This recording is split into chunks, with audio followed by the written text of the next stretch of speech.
ଆଉ 6ଟା ବେଳେ ସେ ଯାଉଥିଲେ ଏଠିକି ଚଉଦୁକୁଲାର ତାଙ୍କର କିଛି କାମ ଥିଲା।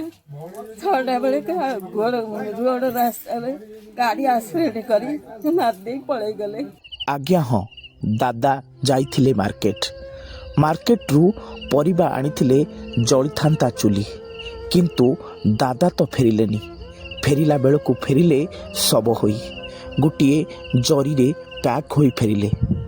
ଆଉ ତ ଚୁଲି ଜଳିଲା ନାହିଁ, ଜଳିଲା ଦାଦାଙ୍କ ଜୁଇ।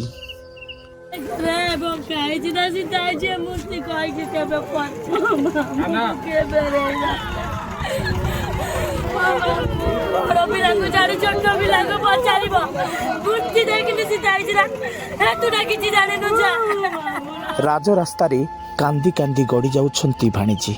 ଆଉ କିଏ ପଚାରିବ ଯେ ଦେଖ ଏ ମୂର୍ତ୍ତି ବଙ୍କା ହୋଇଛି ନା ସିଧା ହୋଇଛି? ଆଉ କ'ଣ ମୂର୍ତ୍ତି ତିଆରି କରିବେ ମାମୁଁ? ଆଉ ପଚାରିବେ ଛୋଟ ଛୁଆଙ୍କୁ ଡାକି ମୂର୍ତ୍ତି ବଙ୍କା ହୋଇଛି ନା ସିଧା ହୋଇଛି?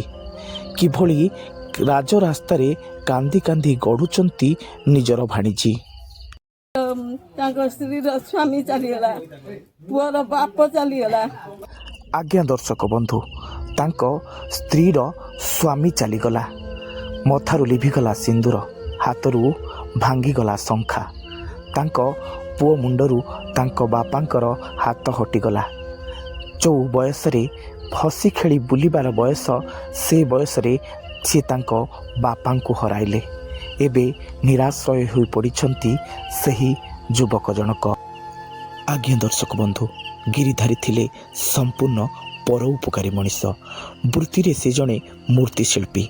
ମୂର୍ତ୍ତି ତିଆରି କଲେ ତାଙ୍କ ଘରେ ଜଳିଥାଏ ଚୁଲି। ଚାରି ପ୍ରାଣୀ କୁଟୁମ୍ବଙ୍କୁ ନେଇ ତାଙ୍କର ସଂସାର।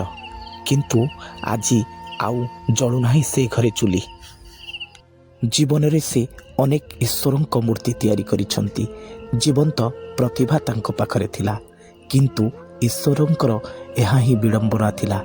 ତାଙ୍କ ଭାଗ୍ୟରେ ଏଭଳି କିଛି ଲେଖିଦେବେ ଈଶ୍ୱର, ତାହା କେହି ଜାଣିନଥିଲେ। ଅଚାନକ ତାଙ୍କର ଗାଡ଼ି ଧକ୍କାରେ ଜୀବନ ଚାଲିଗଲା। କିନ୍ତୁ ପ୍ରଶ୍ନ ହିଁ ପ୍ରଶ୍ନ ହୋଇ ରହିଗଲା।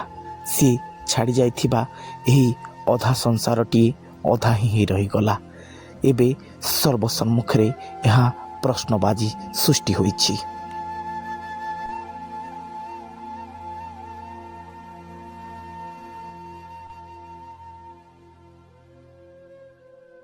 କିଛି ବି ଷ୍ଟେପ୍ ନେଉନି, କାରଣ ଆମେ ବି ସୁରକ୍ଷା ପାଇସାରିଲୁଣି କି ସେ ସରପଞ୍ଚର ପୁତୁରା ହିସାବ ହବ। ସରପଞ୍ଚ ତାକୁ ଘୋଡ଼ଉଛି, ତେଣୁ ସରପଞ୍ଚ ଉପରେ ଆକ୍ସନ ନିଆଯାଉ। ସରପଞ୍ଚ ତାକୁ ଯଦି ନ ଧରୁଛି, ଆମକୁ ଆଣିକି ଜିମ୍ମାଦାରୀ